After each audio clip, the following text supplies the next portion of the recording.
సీరియస్గా తీసుకున్నారు UP CM Yogi Adityanath. ముగ్గురు అధికారులపై బదిలీ వేటు వేశారు. లక్నోలోని గోమతి నగర్ సమీపంలో గత బుధవారం ఈ ఘటన జరిగింది. భారీ వర్షాలకి రోడ్డుపై నీరు నిలిచిపోయింది. వర్షపు నీటిని వాహనదారులపై చల్లారు పలువురు ఆకుతాయిలు. ఓ వాహనంపై నుంచి యువతి పడిపోయినా ఆ యువకులు ఆగలేదు. యువతిని అసభ్యకరంగా తాకారు పలువురు. ఆ వీడియో వైరల్ కావడంతో యోగి సర్కార్ సీరియస్గా తీసుకుంది. మరుసటి రోజే 16 మందిని అరెస్ట్ చేశారు. తాజాగా మరో ముగ్గురిని అరెస్ట్ చేశారు పోలీసులు. ఇంకా పలువురిని గుర్తించి పనిలో ఉన్నారు ఖాకీలు. మొదట సాధారణ కేసుగా నమోదు చేశారు పోలీసులు. సీఎం యోగి జోక్యంతో కేసు అప్గ్రేడ్ అయింది. Lucknow east zone DCP, ADCP, Gomti Nagar CI transfer అయినట్టుగా తెలుస్తుంది. ఈ ఘటనపై ముఖ్యమంత్రి యోగి చాలా సీరియస్గా స్పందించారు. ఘటన వైరల్ కావడంతో ఒక్కసారిగా చర్చనీయాంశంగా మారింది. ఘటనకు సంబంధించి చాలామంది వ్యతిరేకత వ్యక్తం చేయడంతో ప్రభుత్వం చాలా సీరియస్గా తీసుకుంది. ఈ నేపథ్యంలో ముగ్గురు ఉన్నతాధికారులను ముఖ్యమంత్రి సస్పెండ్ చేసినట్టుగా తెలుస్తోంది. ఆ ముగ్గురు అధికారులపై బదిలీ వేటు వేసినట్టుగా తెలుస్తుంది. కేసు చాలా సీరియస్గా తీసుకున్నారు యూపీ సీఎం యోగి ఆదిత్యనాథ్. కొందరు ఆకతాయిలు బైక్పై వెళ్తున్న మహిళను వేధించారు. లక్నోలోని తాజ్ హోటల్ ఎదుట పెద్ద ఎత్తున నీళ్లు నిలిచిపోయి ఆ నీళ్లలో ఆడుకునేందుకు యువకులు వచ్చారు. ఒకరిపై ఒకరు నీళ్లు చల్లుకుంటూ కేరింతలు కొట్టారు. అదే రోడ్లో బైక్పై వెళ్తున్న ఓ యువకుడు యువతి వచ్చారు. వాళ్ళు వస్తుండగానే చుట్టూ ఉన్న యువకులు ఆట పట్టించడం మొదలుపెట్టారు. వెనుకన్న యువతిపై నీళ్లు చల్లారు. అయినా ముందుకు వెళ్ళిపోతుండగా వెనుక నుంచి వచ్చి బైక్ను గట్టిగా పట్టుకున్నారు. బైక్పై ఉన్న ఇద్దరు కూడా కింద పడిపోయారు. ఆ దృశ్యాలు చూస్తే మీకు అర్థమవుతాయి. అంతకుముందు ఓ యువకుడు ఆ యువతిని అసభ్యంగా తాకాడు. తర్వాత అంతా కలిసి బైక్ను అడ్డగించారు. ఈ వీడియో సోషల్ మీడియాలో వైరల్ అయింది. అయితే ఈ ఘటన జరిగిన వెంటనే పోలీసులు అక్కడ వెళ్ళారు. ఆ యువకులను అక్కడి నుంచి తరిమేశారు. తర్వాత వాళ్ళని గుర్తించే పనిలో పడ్డారు.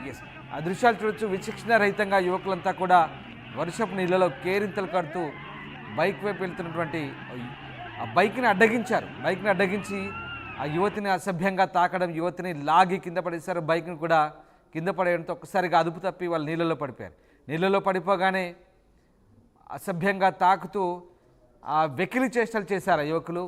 అలాగే కొంతమంది సెల్ఫీలు తీసుకుంటూ, వీడియోలు తీసుకుంటూ ఒక రకంగా రాక్షస ఆనందాన్ని పొందారని చెప్పవచ్చు. దీంతో ఈ ఆకతాయి చేష్టలపై విమర్శలు వెల్లువెత్తాయి. చాలామంది మండిపడ్డ పరిస్థితి. ఈ నేపథ్యంలో యోగి ఆదిత్యనాథ్ యూపీ సీఎం ఈ కేసు చాలా సీరియస్గా తీసుకున్నారు. నిందితులను గుర్తించే పనిలో పడ్డారు. ఆ రోజు నుంచి అధికారులు దాదాపు 19 మంది అరెస్ట్ అయ్యారు. చాలా సీరియస్గా తీసుకున్నారు కేసుని. ముగ్గురు అధికారులపై బదిలీ వేటు పడింది. లక్నోలోని గోమతి నగర్ సమీపంలో గత బుధవారం జరిగింది ఘటన. వర్షపు నీటిని వాహనదారులపై చల్లడమే కాదు, వాహనదారులను అటకాయించారు.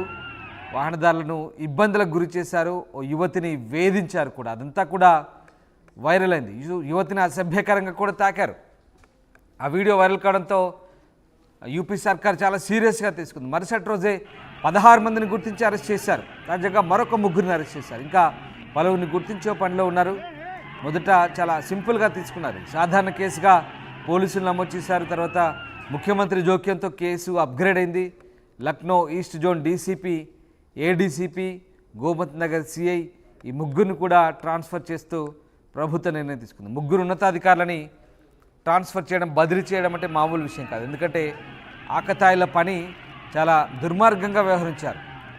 వెళ్తున్న వాళ్ళని వదిలిపెట్టకుండా బైక్ని లాగడము, ఆ యువతిని వేధించడము, అసభ్యకరంగా తాకడము, ఆ వేధింపుల కింద కేసు నమోదైనట్టుగా తెలుస్తోంది. దాదాపు 16 మందిని తొలుత గుర్తించారు. తర్వాత మరొక ముగ్గురిని గుర్తించారు. ఇప్పటికైతే 19 మందిని అదుపులోకి తీసుకుని తెలుస్తుంది. మరింత మందిని గుర్తించే పనిలో ప్రభుత్వం ఉంది. పోలీసులు చాలా సీరియస్గా వ్యవహరిస్తున్నారు.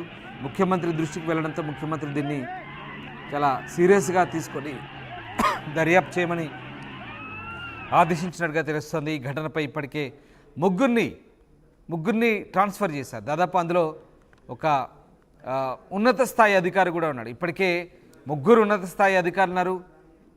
ఈ ఘటనని ఎంత సీరియస్గా తీసుకున్నారో మనకు దీన్ని బట్టి అర్థమవుతుంది. దాదాపు 19 మందిని గుర్తించి అరెస్ట్ చేశారు. ఇంకా కొంతమందిని గుర్తించే పనిలో ఉన్నారు. తొలుత ఓ సాధారణ కేసుగానే పరిగణించారు. కానీ సీఎం జోక్యంతో ఇది అప్గ్రేడ్ అయిందని చెప్పవచ్చు. ఈస్ట్ జోన్ డీసీపీ అంటే ఒక ఐపీఎస్ అధికారి. ఏకంగా ఐపీఎస్ అధికారితో పాటు ఓ అడిషనల్ డీసీపీ, ఆయన తర్వాత గ్రేడ్లో ఉన్నటువంటి మరొక ఉన్నతాధికారి, తర్వాత ఒక సిఐ, ఇంతమంది ఉన్నతాధికారులు ఒక ఐపీఎస్తో సహా ఇంకా 2 ఉన్నతాధికారులకు కూడా బదిలీ చేశారంటే ముఖ్యమంత్రి ఎంత సీరియస్గా తీసుకున్నారో అర్థం చేసుకోవచ్చు. ఇలాంటి ఘటనలు పునరావృతం కాకుండా ఇదొక హెచ్చరిక లాంటిదంటూ యూపీ ప్రభుత్వం భావిస్తుంది. ఈ నేపథ్యంలో ప్రస్తుతం ఇంకా మరికొంతమంది నిందితుల్ని గుర్తించే పనిలో ఉంది యూపీ సర్కార్.